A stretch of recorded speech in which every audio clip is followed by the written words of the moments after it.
Okey, Assalamualaikum warahmatullahi wabarakatuh. Alhamdulillah, summa alhamdulillah. Nahmaduhu wa nasta'inuhu wa nastaghfiruh wa na'udzu billahi min syururi anfusina wa min sayyiati a'malina. May yahdihillahu fala mudilla lahu wa may yudlil fala hadiya lahu.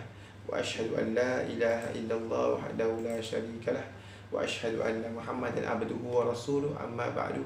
Hai semua, Assalamualaikum warahmatullahi wabarakatuh. Apa khabar semua nak belajar Ustaz? Okey, hari ni sebelum Ustaz nak mulakan kelas, sukalah Ustaz nak bacakan sepotong ayat Al-Quran, iaitu dalam surah Al-Mudaththir ayat ke-42 dan 43. Kerana ayat Quran ini berkait dengan tajuk yang Ustaz ajar pada hari ini. A'udzubillahi minasyaitonirrajim. Ma salakakum fis saqar? Qalu lam naku minal musallin.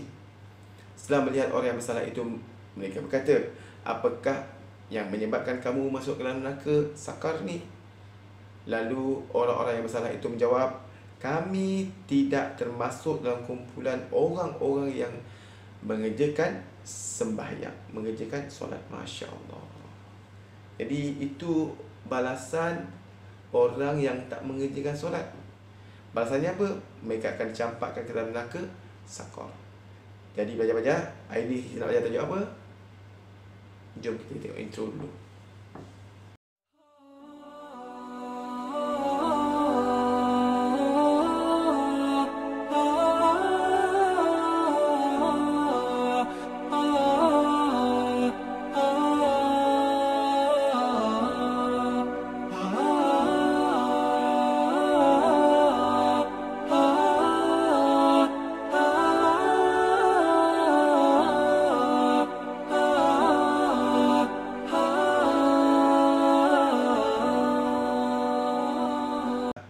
Okey, jadi belajar-belajar yang dikasihi sekalian dan dirahmati oleh Allah sekalian, hari ni kita nak belajar tajuk tingkatan 4, iaitu pelajaran 10 dalam bahagian akidah, iaitu Allah Maha Pembalas dan Maha Perkasa. Tapi untuk hari ini kita nak belajar yang unit pertama, iaitu Allah Al-Muntakim, iaitu Allah Maha Pembalas.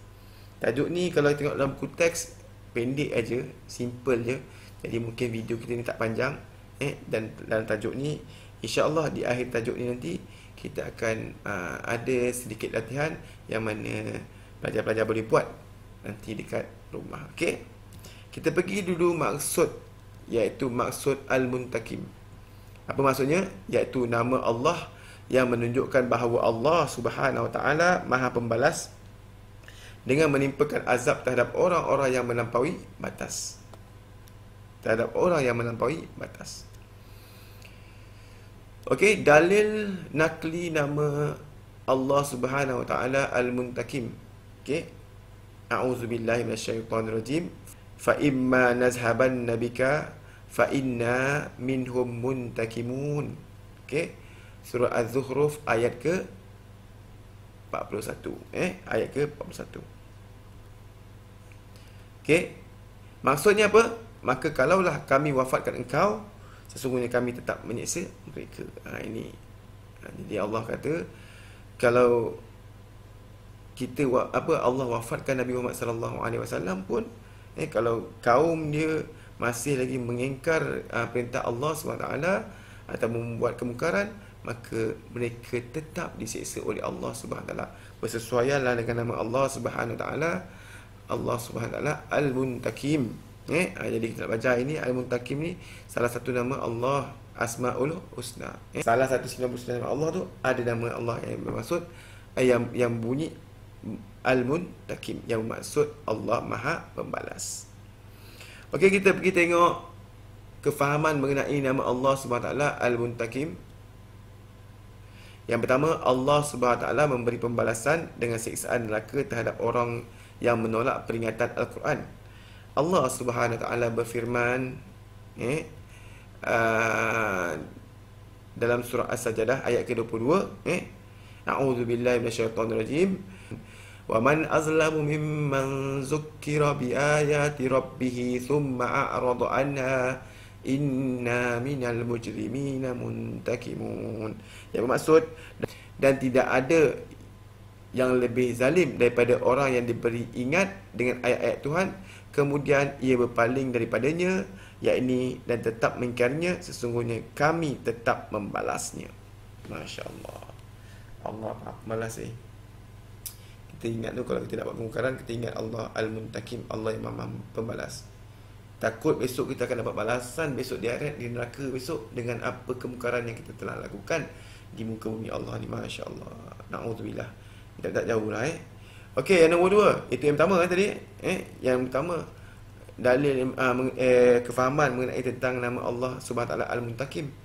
Yang kedua, Allah Subhanahu Wa Taala menimpakan azab dalam peristiwa Ad-Duhan, iaitu kaum Quraisy ditimpa dengan kemarau panjang sehingga debu seperti asap menutupi mereka kerana mereka menolak dakwah Rasulullah SAW. Allah berfirman dalam surah Ad-Duhan ayat ke-16, A'udzubillahi minasyaitonirrajim. Yauma nabtisul batsyatal kubra inna muntakimun. Maksudnya, dan ingatlah ketika kami menghantam mereka dengan hantaman yang keras, sesungguhnya kami adalah pemberi balasan. Masya Allah. Nampak tu? Nampak Allah memberi balasan yang keras kepada orang yang mengingkari perintah Allah Subhanahu Wa Taala. Yang ketiga, kita tengok kefahaman mengenai nama Allah Subhanahu Wa Taala Al-Muntakim, iaitu Allah memberi pembalasan terhadap golongan yang menentang agamanya setelah diutuskan Rasul dan diberikan keterangan yang jelas. Dah diberi penjelasan, dah diberi keterangan, tapi masih lagi ada orang yang ingkar dengan perintah Allah Subhanahu Wa Taala dan tak beriman kepada Rasulnya. Maka firman Allah Subhanahu Wa Taala dalam surah Ar-Rum ayat ke-47, A'udzubillahi minasyaitonirrajim. Wa laqad arsalna min qablika rusulan ila qaumihim faja'uhum bil bayyinat fantaqamna minal ladzina ajramu wa kana haqqan alaina nasrul mu'minin. Dan demi sesungguhnya kami telah mengutuskan sebelummu, yakni wahai Muhammad, rasul-rasul kepada kaum masing-masing, lalu mereka membawa kepada kaumnya keterangan yang jelas dan nyata.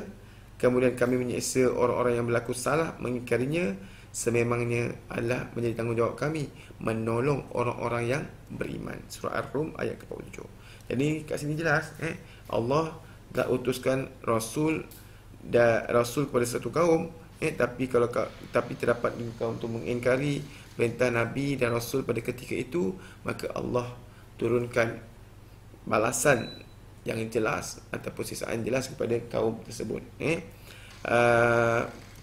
Ada nota tambahan sikit yang Ustaz sertakan kat sini, iaitu beberapa contoh kaum-kaum terdahulu yang telah diturunkan azab oleh Allah SWT, balasan oleh Allah SWT, kerana mereka telah diutuskan Nabi dan Rasul, tapi masih lagi mengingkari perintah Allah dan Rasul tersebut. Kita tengok, iaitu yang pertama, kaum Ad. Kaum Ad diutuskan kepada Nabi Hud alaihissalam, diberikan nikmat kemewahan hasil tanaman. Kemungkaran yang mereka lakukan ialah menolak ajaran Nabi Hud alaihissalam. Maka Allah turunkan azab, balasan Allah Al-Muntakim, memberi pembalasan, iaitu angin puting beliung. Masya Allah. Hancur semua kaum Ad, kaum Nabi Hud alaihissalam. Kemudian kaum yang kedua iaitu kaum Samud, iaitu kaum untuk Nabi Soleh. Diberi juga nikmat kekayaan, tapi mereka angkuh dan tuduh Nabi Soleh pendusta. Maka Allah turunkan azab, iaitu Allah turunkan pembalasan. Allah Al-Muntakim menurunkan pembalasan halilintar dan ke bumi yang dahsyat. Masya Allah. Kemudian yang ketiga, kaum Nabi Lut alaihissalam. Kaum Nabi Lut ni diutuskan kepada Nabi Lut alaihissalam lah. Diberi kemewahan, tapi mereka melakukan homoseksual, iaitu hubungan sejenis, laki suka laki. Maka mereka diazab oleh Allah Subhanahu Wa Taala, iaitu diterbalikkan negeri mereka. Di Sodom, negeri mereka diterbalikkan. Masya Allah. Jadi Allah Maha Pembalas. Allah balas kepada kaum-kaum yang terdahulu ni di atas kemungkaran yang telah mereka lakukan. Masya Allah. Jadi kita besok kalau kita lakukan kemungkaran dekat muka bumi Allah ni, Besok balasan kita kat akhirat. Kalaulah dosa tu kan, dosa yang kita lakukan tu ditukar seperti kalau kita buat dosa, tumbuh satu jerawat kat muka kita, tumbuh satu nanah kat muka kita, jerawat banyak, nanah banyak bila kita lakukan dosa, maka kita rasa kita akan malu nak keluar kat rumah sebab muka kita penuh dengan jerawat dan nanah-nanah busuk yang memenuhi muka kita. Tapi Allah nak uji keimanan kita. Allah tak nampakkan dosa tu dengan balasan ketika kita kat dunia. Besok Allah Al-Muntakim, Allah Maha Pembalas, dia akan balas besok kita ke hari akhirat. Masya Allah. Wa na'udzubillahi min zalik. Minta-minta jauhlah kita jadi daripada orang-orang yang mengingkari perintah Allah Subhanahu wa taala. Insya-Allah belajar-belajar, Ustaz rasa kita dah sampai penghujungnya. Tajuknya pendeknya sikit je. Jadi dekat sini Ustaz sertakan latihan. Jadi pelajar-pelajar diminta untuk salin soalan ni dekat dalam buku latihan, kemudian jawab latihan tersebut, latihan ni. Lepas dah siap latihan, snap gambar, hantar kepada ustaz dan ustazah yang mengajar awak semua. Ada 3 soalan saja. Yang pertama, nyatakan maksud Al-Muntakim. Yang nombor 2, nyatakan dalil nakli nama Allah SWT Al-Muntakim, dan kaitkan gambar di bawah dengan keimanan kepada Al-Muntakim. Senang je. Settle. Tak ada masalah. Jadi Ustaz rasa sampai setakat ni saja. Kita jumpa lagi dalam sesi kelas yang lain. Aku li qauli hadza wa astaghfirullahalazim wa lakum wa billahi taufiq wal hidayah. Wassalamualaikum warahmatullahi wabarakatuh. Bye bye semua. Jumpa lagi. Assalamualaikum.